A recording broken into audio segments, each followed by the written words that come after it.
We have in the studio today Kevin Bryant, author of Spies on the Sidelines, the high-stake world of NFL espionage, which details the collection of techniques that NFL teams utilize to gather information on their opponents.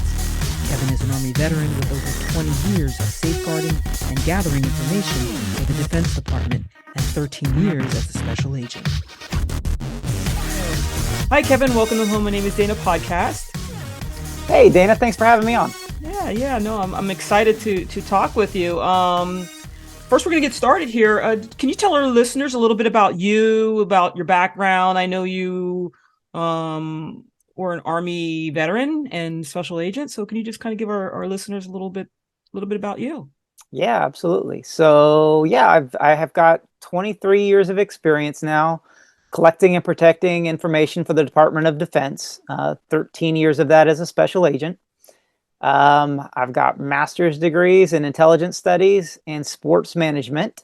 So that was kind of the whole, and I've been an NFL fan all my life. Yeah. So combining all of those together, it kind of made sense to write a book about, the NFL and spying. Yeah. That's what I want to get into. You wrote and published this, the title of the book, Spies on the Sideline, the high stakes of world of NFL espionage. Got a long title there. Yes. As an avid football fan myself, when I saw that, I was, intrigued. Definitely caught my eye. I was inspired. What inspired you to write the book? How did you come up with the title? How did it all begin?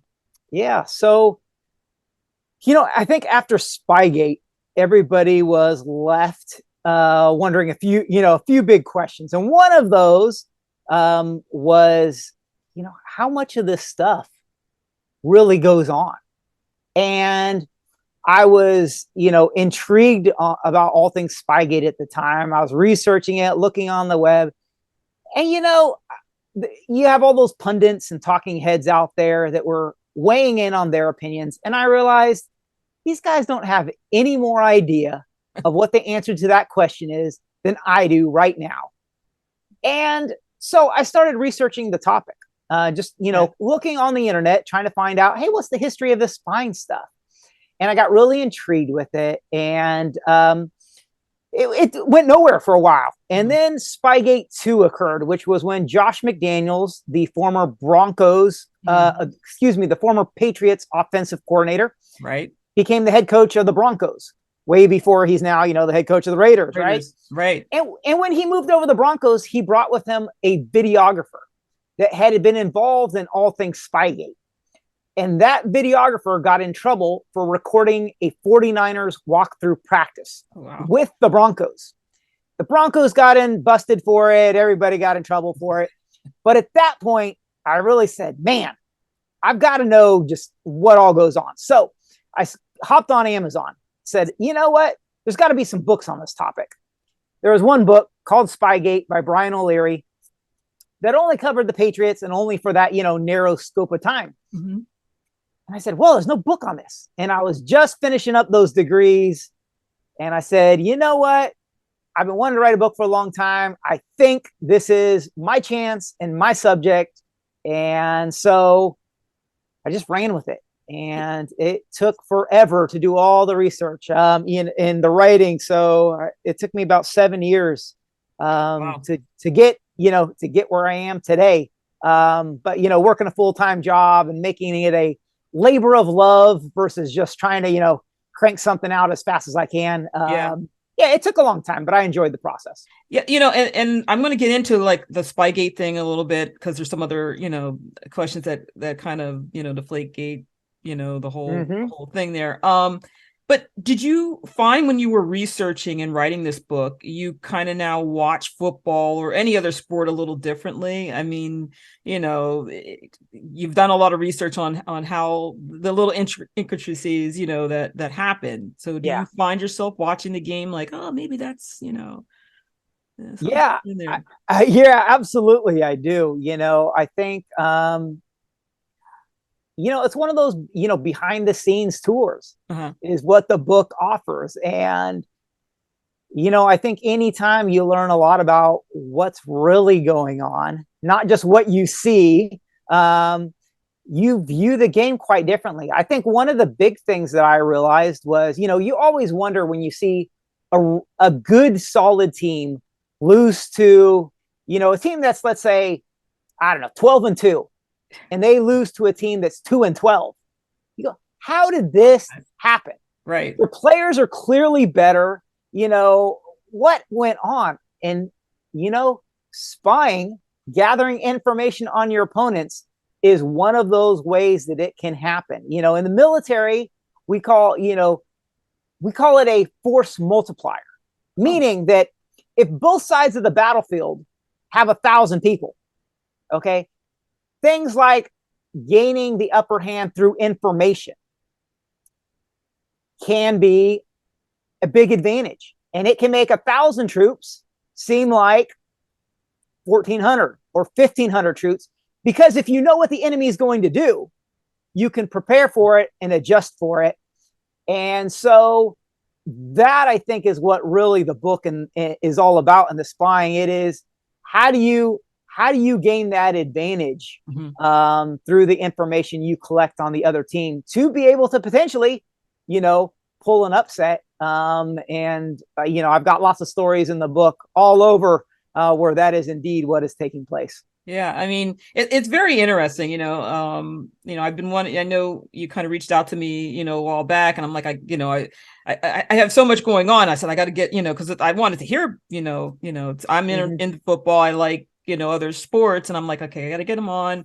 But so I'm excited that again, that we are, speaking about this.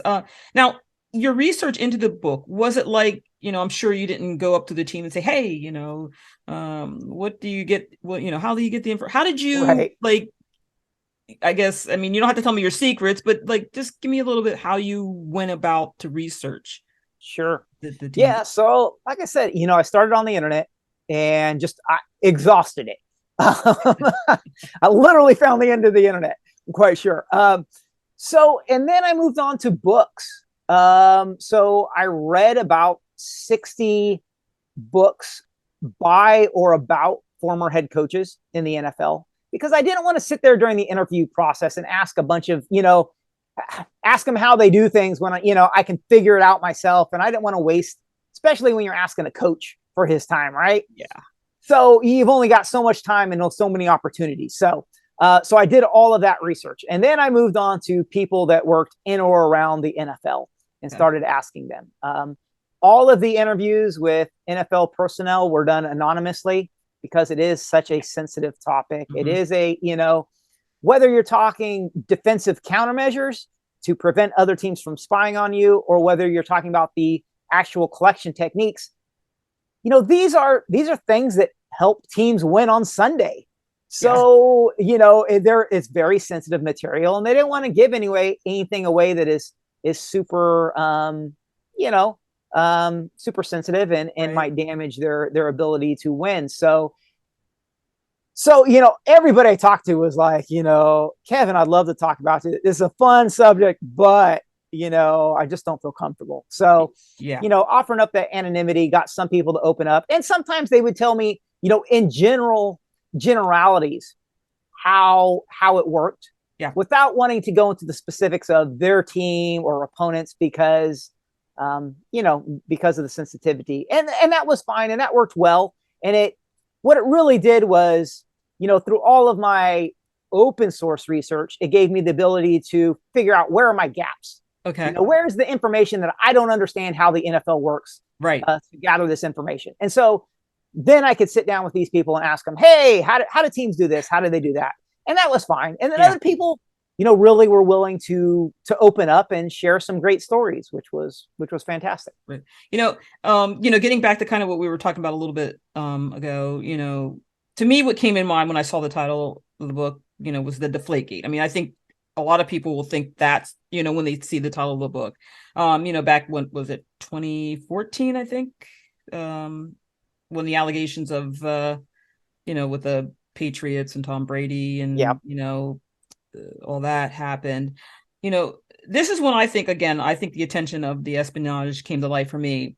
Not that I ever, didn't think that in some way they're all teams have some sort of spies, in the, to keep the upper hand, and take that. But when teams spy on each other, what are they looking for? Is it just the plays? Is it, what are they looking for? Yeah, so that's a great question because roughly 90% of the time, everything that you want to know about a team, you can find via film study, right? Now, teams do a very detailed analysis when breaking down film study. And I've got a whole chapter on just, NFL scouting, and how teams go about doing that. And so coaches have actually said, coaches that have been caught spying on other teams have said, why would I ever do this? Everything I need to know about my opponent is out there on film study. Yeah. Well, 90% of it is. But if you want that other 10%, are you willing to go there? Because there is 10% of the game planning that changes from week to week, right? Players get hurt. Teams insert new plays. Teams have different strategies for different opponents. And if you want to figure that out, well, you can't do it by watching film, right? You've got to use more surreptitious means, illicit means. So there's a variety of techniques that teams use. And if you want, I can read you a little passage of my book. Yeah, definitely. Okay, it's just part of a paragraph. And this will give you a bit of an idea, just the types of techniques that teams are willing to use to get that extra 10%. Because it really is kind of crazy how far teams are going. All right. Behind the game day action of the NFL is a world much like the cloak and dagger realm of American intelligence agencies. The NFL has its own history, filled with espionage-related stories that sound like something right out of the Cold War. Spies disguised as reporters, military officers, and priests, and even a dwarf playing the role of a baby being pushed in a stroller.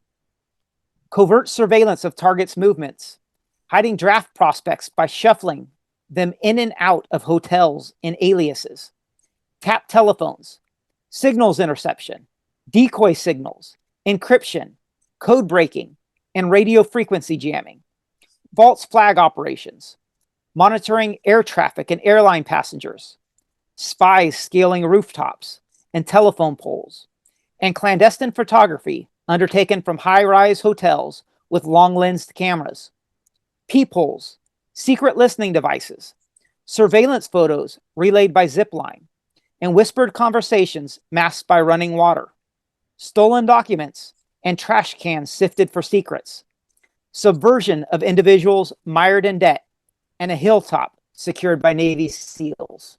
Wow. So, we think you think Deflategate, right? There's so much more. There's so much more. And it goes back to the very, very beginning of the NFL, and it extends all the way through the current day. And that's exactly what I was going to ask you. I mean, I know I don't want to say recent, but with all the technology we have now, which to me makes it easier to, spy or on your opponent.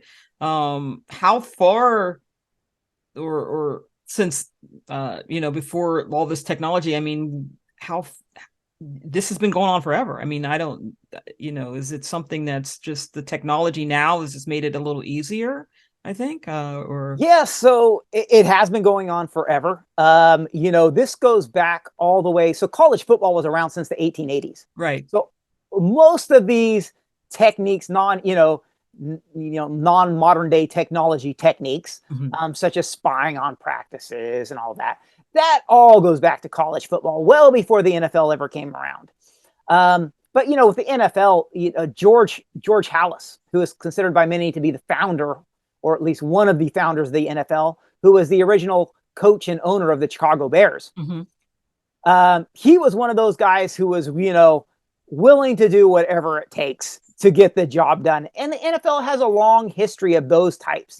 It's Bill Belichick today with the Patriots. Yeah. But, Al Davis with the Raiders was doing a lot of the same stuff. Sid Gilman with the Chargers.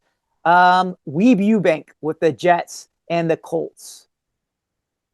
And and there's many more.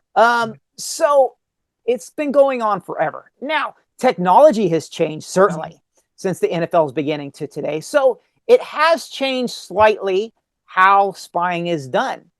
Having said that, just like with international espionage, there are certain techniques that have been around. Well, espionage is called the second oldest profession in the world. Right. And so, much of those techniques have been used for hundreds, if not thousands of years. But with with new technology, such as drones, right? Such as listening devices, all of this, computers, Coach Harbaugh from the Ravens was very concerned during a draft a couple years ago when everything was done online, because he was like, hey, couldn't a team, if Zoom bombing is a thing, right? And Wells Fargo can lose all of their data, can't another team be hacking into our computers and our draft meetings to figure out all of these things and listen in to what we're talking about? Yeah. And the NFL was like, oh, stop being silly, Coach Harbaugh, But it was a very valid question because, yes, it can take place. And if you look at the history of the NFL and things that have gone on, well, heck, you've had spies inside of other teams' organizations feeding information to other teams. Yeah. So, yes, it is a real threat. It is a real concern. And all those types of things, like the use of drones, the spying practices, those are all real threats. And everyone's going to be like, oh, that's silly. Oh, yeah, it could happen, but it's not. Well, you need to reverse your way of thinking. Yeah, it could happen. And it most likely is, whether or not you know about it. Yeah. I was listening to an interview you where you said, and I hope I'm quoting it right, espionage in sports is not a small thing. This is a business worth billions and billions and billions of dollars. Can you just tell me a little bit about that? Like, what you mean by that? Yeah. Sure. So, ultimately, spying in sports in general, right? Especially professional sports, where you're talking about teams making money, okay, and big sums of money. Yeah. This is just another form of corporate espionage, and I think the world at large is, we're aware of international espionage, how governments spy on one another. There's a whole nother world out there, which a lot of people are familiar with, but some aren't, which is corporate espionage. Because businesses, especially big businesses, spy on each other just like governments do. Yes. Because if you can get let's say medical companies, for example, they're a big one in this, right? If you're looking for what is the cure to cancer? Okay. How much money is that worth? Right? And if you can be the first one to be able to develop that medicine or technology, okay, you're talking a huge paycheck. Right. So for NFL teams, right, this is the money that you make. Okay. Some of it is tied to the NFL at large. Some of it is shared, but a lot of it is how well your team does. How much merchandise do you sell? Well, in a good year, you're going to sell a lot more than in a bad year, right? Right. How much can you sell your tickets for? Okay. So ask, I don't know, what's a team? We'll take, I don't know, like I'd say that, the Browns aren't really the laughing stock they used to, but if you take a team that's, the Browns are actually doing pretty well now, but if you take a team that's really struggling, right, year in and year out, Detroit Lions. Lions. That's a great one, right? And I have family that's going to hate me for saying that, but I always bring that up. Right. But if you compare how much they can ask per ticket compared to a team, like, the Patriots and especially in the past, maybe not as much today, but a team that is a perennial winner, right? is a huge discrepancy. And so the better you are, the more wins you get, the more money you're making. And that's great. So when you're talking about things that can help your team win, not only are coaches doing it, okay, coaches are doing it, yeah, because they want to win, but the owners are allowing this to take place because it's great for the bottom line. True. Okay. And guess who has to pay the salaries of the individuals who are doing all this collection or protecting their information?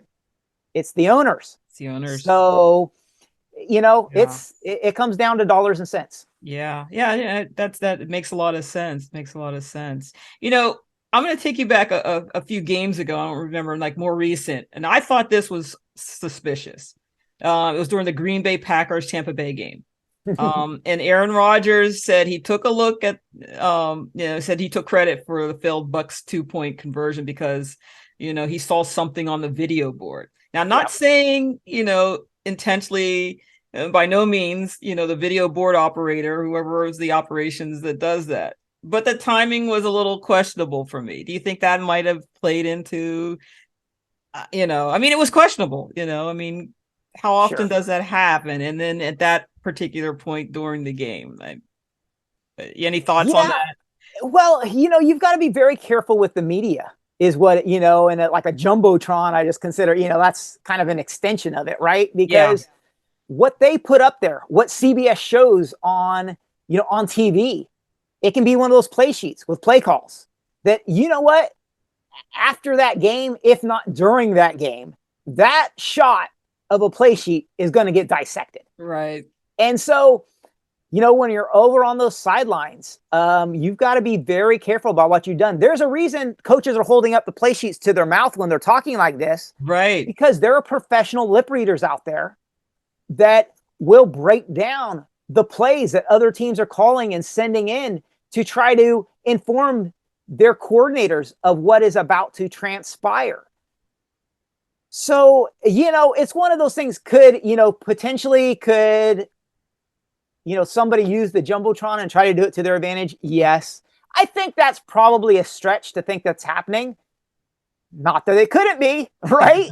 Because it could. But it's just one of those things that coaches and teams have to be really, really careful about any information that the media can pick up, because it can be a huge advantage. And, this goes from everything to what you say to the media to what you allow the media to see. And this is why teams, they don't let reporters be in practices past a certain time, basically past when they do their warm-ups. Yeah, that was my next question about the practices. Yeah. Mm-hmm. Yeah, and that goes back, well, that happens for a few reasons, okay? So Coach Brown, Paul Brown, who was who the Cleveland Browns are named after. He was a fantastic, great, wonderful coach, one of the best in the NFL. One of the ways that he would help his team along was to send assistants from his team dressed up as reporters to other teams' practices in order to watch them and spy on them. And this is something, other teams did. Other teams picked up. Al Davis went into another team's locker room after practice and basically did a debrief of a player on, hey, what's the toughest thing for you to defend against? What do you do when you see this? Blah, blah. And he's sitting there taking notes. And so, and I can tell you stories after story of reporters giving away information in the news that coaches wanted to keep to themselves and their team. So, they have to be very, very careful and cautious around reporters, because whether or not it's on purpose, information can leak. And even coaches themselves and their players can accidentally give away secrets to an opponent. And I've got numerous examples of this in the book, because it happens all the time. And when you love to talk about what you do, right? Yeah. There's a reason the Navy has that expression, loose lips sink ships. Sink ships, right. Because it's easy once you're excited about, I love talking about this stuff. You get all hyped up, you start talking, and before long, you're saying stuff that you shouldn't. And Yeah. it happens to NFL players and coaches, just like it happens to everybody else as well. Right. Or you Yeah, throw back a few drinks and there you start absolutely. start And you'd be going. a fool not to think that coaches and teams aren't aware of this and don't use alcohol. As Yeah. a matter of fact, Peyton Manning, uh, Ty Law, who was a safety for the Patriots, said Peyton Manning used this tactic at the Pro Bowl. He would buy Mai Tais for fellow Pro Bowl players, get them drinking, and then get them talking about football to try to gain secrets from them. So, yes, it absolutely happens. Yep. What are some of the things that surprised you when you were doing your research or shocked you as far as the methods that teams or players take? Is there anything that kind of stood out? You're like, wow, okay, that's Well, so with my background, right? I mean, I collect and protect information. Obviously, I've got an Intel master's degree. So I'm pretty well familiar with the realm of international espionage and what goes on. And there are obviously lots of crazy stories in the world of international espionage, right? I would say the thing that surprised me the most was how crazy some of the stories around the NFL were, how much it paralleled the world of international espionage, because I wasn't really expecting to find James Bond stories okay. during my research. But my gosh, they're out there. They are. And, and sometimes it was more like Austin Powers stories than James Bond stories, because some of them, NFL coaches, obviously, they're not all trained in how to do intelligence operations. So sometimes the stories are kind of like, it's a bunch of amateurs trying to do a professional's job. But there were some really great and intriguing stories, and I'll give you one here, right? Yeah. So Yeah. George Allen, who was a coach for the Rams and the Redskins, a rather famous one, great coach. He was one of those who was willing to exceed the boundaries of fair play, we'll say.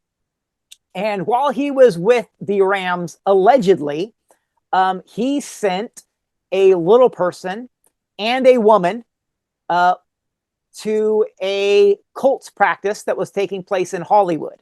Okay. And the little person was supposedly put in a baby stroller and given a video recording device to, and then pushed past the practice field by this woman playing his mother to record the Colts practice and hopefully, get a few minutes of good footage to be able to help out the Rams coach decipher what they were going to see on Sunday. Which is something, is crazy, something crazy you might see from an Austin Powers movie, right? This, elaborate scheme to gather information. But that is how far teams are willing to go to get that advantage, and how creative that they can be at times, to try to get this job done, which, I just love, and I find it really fascinating. that's a little out there, but it's creative, right, but right. but it's well, a little. It is, but here's the thing that happens. So when you're talking about securing a practice field, right?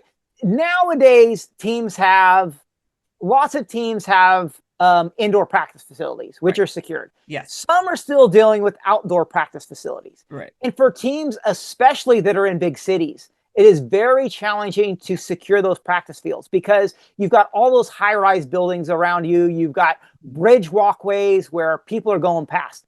So what happens a lot of the time is the teams will have their security members out there telling people, anyone lingering, hey, you need to hurry and move along, right? Move along, okay?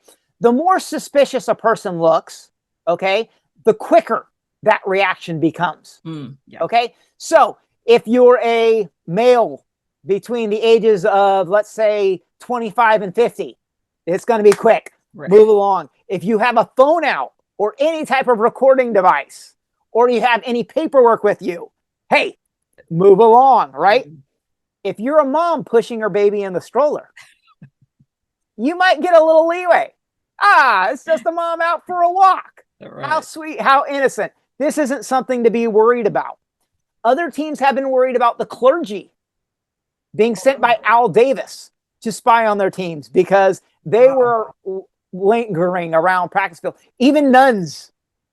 You know, can you imagine? You know, someone asking a nun, "Hey, ma'am, I'm sorry, you need to move along. You could be spying for the other." You know, but it has happened because that is how paranoid teams have been,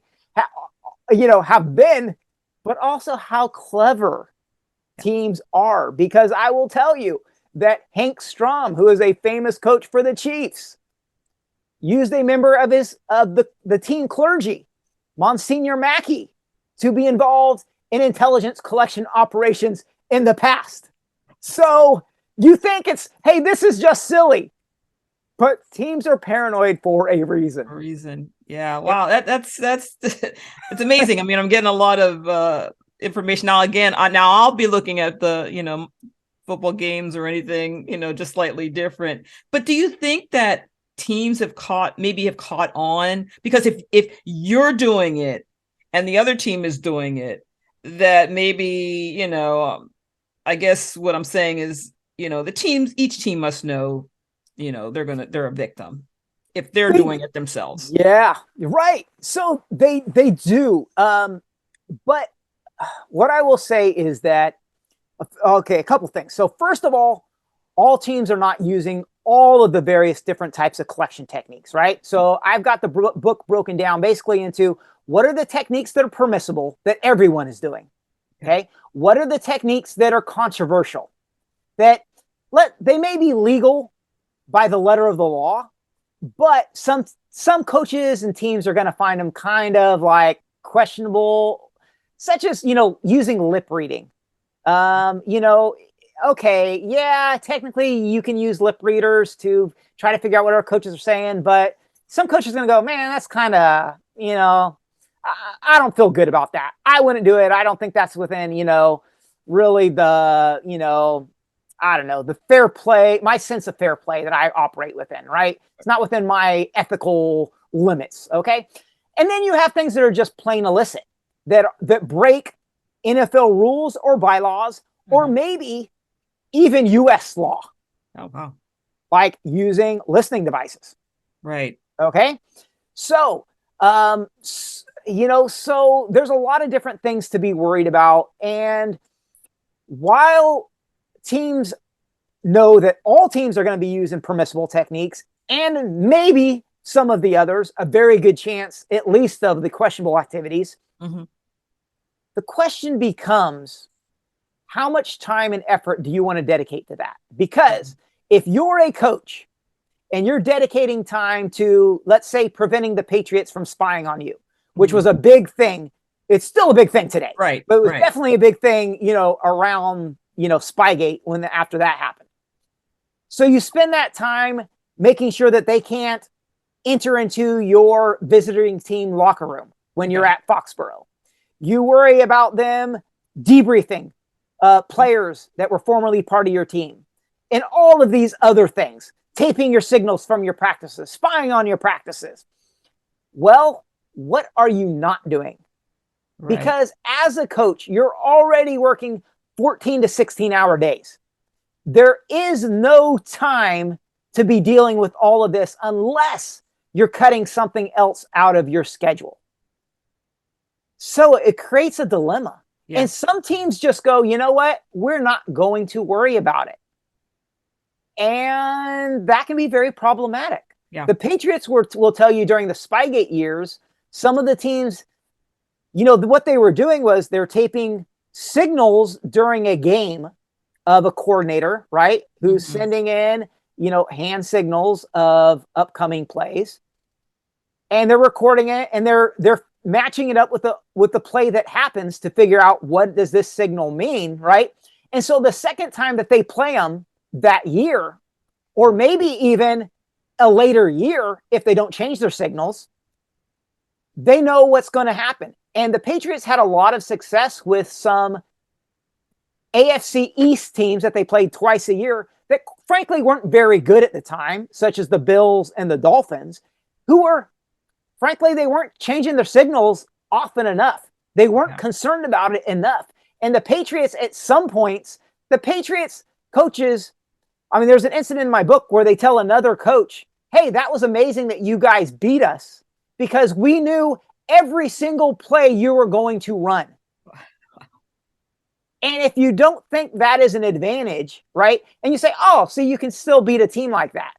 Well, you can, and it does happen from time to time. But I've got an incident in my book where I show here's game one where a team doesn't know what your signals are, and here's a game two. Okay. Game one was a 7-point victory for Team A. Wow.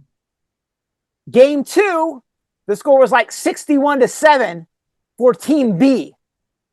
Okay. So if you don't think it's a big advantage, it's massive. It's huge. There's a reason the Patriots built dynasty. I mean, they have great players, right? But they built that dynasty off a lot of intelligence collection. And it wasn't just collecting signals. It was a lot of stuff. And I get into it in my book, all the different methods and that they're using. And by golly, they did a great job of it. They were very organized. It was a professional collection effort that they had going on. Yeah, I wonder, and I don't know if this is considered, direct spying, and I'm sure it is, but when players get traded to another team, or even coaches, go to another team, don't you think that they have an advantage when, they play their former teams? I mean, there's so many players and coaches and personnel that get, are going to, going to different teams every year or every season, I should say. Do you think this can be, considered? Do they have any okay, you came from this team, you're leaving, or we don't want you anymore, and burn your playbooks? And how does that play in? So it absolutely plays a big role. And so all teams are involved in debriefing players that have recently played for a competitor, an opponent. And so it can happen in various ways, shapes, and forms. Sometimes it's simply getting a guy who played for, a team during the past season. Sometimes it's someone that may have gone through the preseason with an opponent and then was cut. Yeah. And then you pick him up on your team because, well, he's stronger at a position than another player.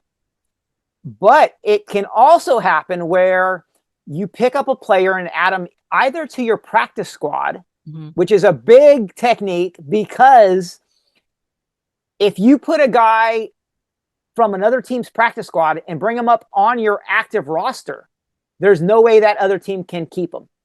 Oh. If you're willing to take a practice squad player and activate him to your normal squad, he's yours. Okay? Or you can add someone who's just recently been cut by another team and put them on your, wherever you want, your practice squad or your active roster. That's ideal because you can put them right on your practice squad. And then it's great. You hand them a week or two worth of pay and you get the information you want, and then you let them go. It happens all the time in the NFL. And I mean, and players are willing to do that because you know what? It's a chance to show their stuff. And even if they know other teams, a team's doing it just to debrief them. Yeah. They're still going, you know what? It's an NFL paycheck for a couple more weeks.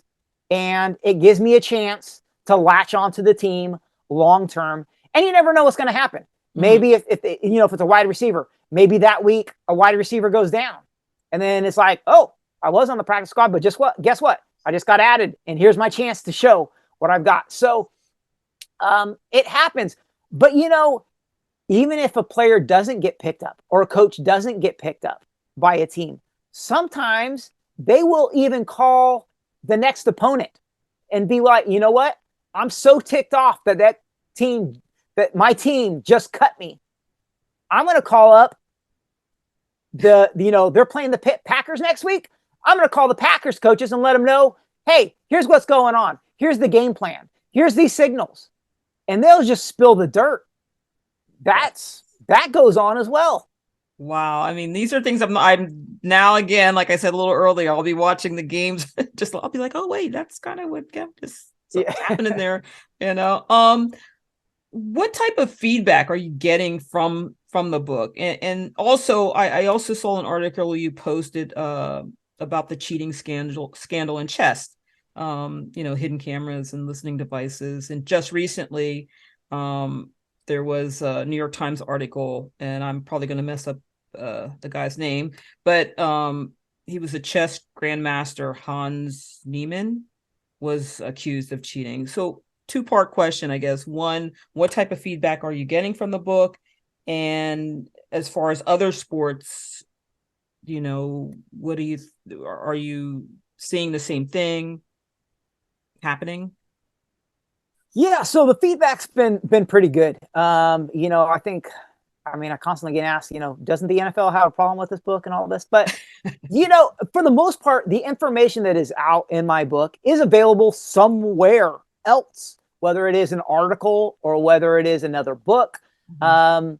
I simply collected all this stuff and put it together and use my, background to kind of put the pieces of the puzzle all together and tell a story. And so, while the NFL, I'm sure, probably wasn't jumping up and down saying, "Yay, Kevin's putting out this book on how teams spy on each other." But there's been a ton of interest from NFL fans, Yes. and even members of the NFL community, about this. And I think it's an exciting part. It's something new. It's something different. Something that it hasn't really been talked about outside of a couple isolated incidents that we think they're isolated, like Spygate and Deflategate. Right. But the truth is, this is all part of a much bigger story that's been going on forever. So, so I'd say, hopefully that answered the first part of your question. Yeah. The second part. Okay, so in sports in general, this is not obviously, spying in sports is not just a football thing. It's been going on with all sports forever. I've put out on my social media some recent stories about how this is going on, and okay, so spying in soccer. Let's go soccer, because that's, believe it or not, that is the world's biggest revenue grossing sport out there. It is not the NFL. It is professional soccer. So, man, there's stories out there just from a few years ago of all these referees in the English Premier League and Champions League football being bought off to fix games. Okay. You've got stories of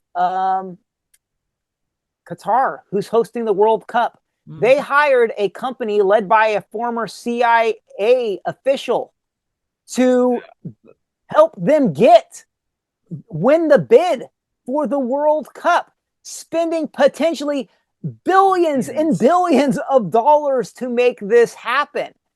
So it is very much a huge, a thing with all sports. And like you mentioned, it's happened with chess recently.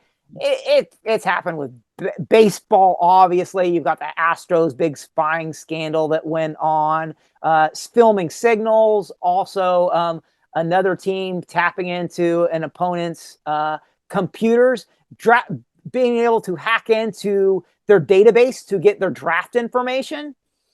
All of this type of stuff goes on in sports. Yeah. What I do think makes football different from all the other sports is the pauses between plays.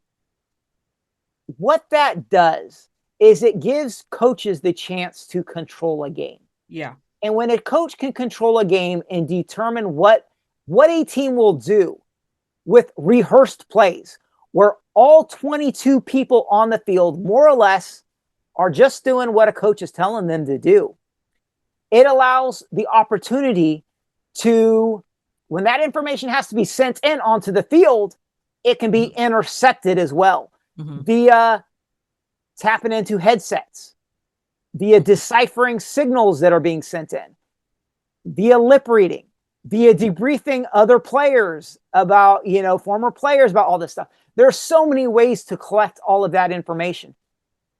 And for sports like soccer, basketball, that are free-flowing sports that don't have all of those breaks for a coach to be able to manage a game, there are not those spying opportunities. And so while you will see things like opponents spy on another team's practices, it's not as valuable as what you're going to see take place in football. Yeah. Have you heard from any getting like feedback from exactly the league itself or any, players? I mean, you don't have to mention names or anything, but I mean, if they reached out to you and be like, like Kevin, come on now. um, Kind of, bring it down. right. I haven't had any like bring it down. I've had some coaches say, yeah, I don't think this goes on. Right. And they've been straight up. I've had other coaches be like, yes, I've suspected this all along. And thank you for putting this out because it kind of confirms a lot of things that I've suspected. Right. I don't want to mention any names because I don't want to speak for coaches, but I've talked to quite a few that I have been surprised personally. When I started the interview process, I was very much surprised sometimes at how little the coaches knew about all of the types of collection that have gone on in the past, both at the college and the pro level. Okay. So, and I realized very early on that for the most part, I knew more than the people I was interviewing on the subject. Wow. So, and, given this is my realm of expertise, right? But I expected a lot of coaches to know a lot more. Now, there were some that had some very good stories that knew a lot of techniques that were going to take place, but I'll give you an instance. I was talking to a pretty senior level college coach, and we were talking about lip reading. And he said, Kevin, I just don't think it's possible. It's just like, it's not going on. And he even referred to me. He's like, hey, I know someone professional works in that field, works with death studies, and says, talk to this person. She's a professional in death study. She'll tell you. I talked to her and she's like, yeah, I don't think it's pretty hard. She says, because, to read lips, you pick up a lot by context. And for play calls, there's something like, 32 Badger, Foxtrot, X-ray on 5. Right. They make no sense contextually, right? Right. So I went and I interviewed a professional lip reader to figure out, even though I knew there were stories that teams use professional lip readers, I said, you know what? I want to have a sense of well-being myself, that I'm not just feeding everybody else a bunch of garbage that isn't true. Because I was talking to coaches that didn't believe this was a real thing. So I made up my own play calls, and I fed them via Skype interview to a guy who's completely deaf, 100% deaf, okay? And I ran all these through him. And oh my goodness, yes, you need to be concerned about it. It is a legit concern. This guy was referred to me as the Michael Jordan of lip reading. So he's very good at what he does, right? But yeah, you have to be concerned about it. You have to be. So it was very interesting and enlightening. And I think the thing about the book is, even if you are I think a lot of coaches at the pro and the college level would honestly benefit. I mean, I'd love to talk to them because I know they have a lot to be able to give me, but I think I have a lot to be able to share with them as well, because I've been able to put a lot of, professional expertise in them, but more so just being able to collect all of those stories and to be able to say, this is how it's done, not just how one team did it, but here's all the different varieties, the different ways you can do it, and how it's been done. Because for some techniques, yes, it is common and it's done all the time. But for the others, it may be something that's kind of rare. Use of listening devices. Is it happening all the time? Probably not. Maybe just here and there. But when you put together the whole NFL's history about how teams protect against it or how they collect it, it's a lot of really good information, I think, for, people that work in the football field to be able to use. Kevin, before we go, where can we buy your books, Spies on the Sideline? And do you have anything else you're working on right now? Maybe a follow-up to the book or any other projects going on? Yeah, so you can go to my website, spiesonthesidelines.com. It's got all the book ordering information. So the book is out in hardback, ebook, and audiobook now. You can find all three of those out on Amazon. It's also out Books A Million, Barnes and Noble, and Walmart. You can find it on all of their websites and order it. Okay, cool. If you want. Yeah, my social media is on my website, and I'll give out my Twitter because I know that's what everybody loves. It's Kev, Kev, Bryant Author. So Kev Bryant Author. And yeah, as for other things I'm working on right now, I'm working on a book, same subject, but college football. So spying in college football because, well, a few reasons. One, it goes back a lot further than the NFL, about 40 years further. Two, you've got a lot more teams. And what does that mean? You've got a lot more great stories. I have a lot more to pick from. So, I mean, there's a lot of really great stories in the NFL, but when you hit the college world with all of those teams, there's so many great stories to be able to choose from. So I love that. And, obviously it's similar to pro football, but there are different rules, such as advanced scouting. You can't live scout most opponents for college football. You have to rely on film. Yeah. Does that mean live scouting doesn't take place? Oh, heck no. Yeah. It's just another spying opportunity, right? And then obviously, we've got the draft in NFL football, but we've got the world of recruiting in college football. Yeah, that would be. Oh my gosh. Talk about a crazy world where it may, as shady as the NFL can be at times, nothing compares to college football recruiting when it comes to shadiness. Yeah. So, and I think that's just a fascinating subject. Yeah, that would be a great one for you to tackle. I definitely want to keep in touch with you on your upcoming projects. So definitely please keep back.